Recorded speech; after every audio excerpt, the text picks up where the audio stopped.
Ketika kamu punya banyak masalah, Inilah, itulah. Pengen curhat. Mau curhat sama siapa coba?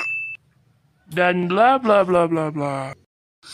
Ketika kamu punya masalah dan kamu curhat kepada teman terbaik kamu, maka dia akan mengatakan seperti ini. Sabar aja. Aku yakin kok semuanya pasti akan baik-baik saja.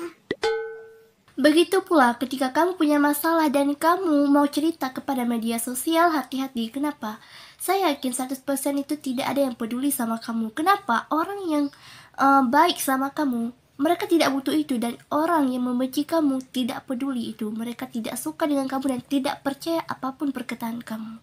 Kalaupun ada yang peduli, mereka cuma mau mengungkapkan rasa belas kasihan saja kepada kamu. Itu pun orang yang paling terdekat sama kamu. Dan orang yang tidak suka sama kamu itu tidak akan percaya semua apapun yang kamu perbuat. Jadi, satu-satunya jalan ketika kita ingin curhat, maka tempat sejatinya adalah Allah Subhanahu wa taala. Kalau kita curhat sama manusia, maka besar kemungkinan apa yang kita bilang kepada dia akan tersebar luaskan kepada orang lain. Itu bukan tidak mungkin, kawan.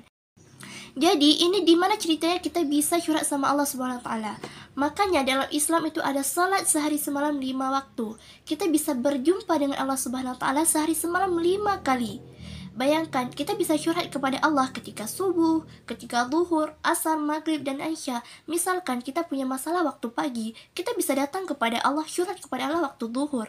Misalkan kita waktu siang punya banyak masalah, kita pengen curhat, ada waktu asar untuk kita bisa curhat kepada Allah Subhanahu wa taala.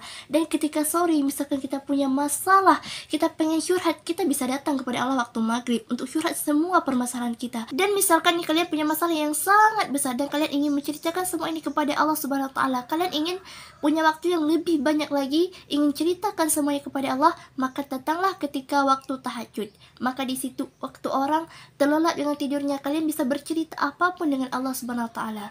Misalnya nih, kalian pengen curhat tentang Pekerjaan Inilah, tentang karir, inilah. tentang Hari ini. pokoknya apapun deh, terserah kalian mau curhat apa. Dan yakinlah ketika kau berharap dan bergantung kepada Allah, maka semua permasalahanmu akan cepat selesai.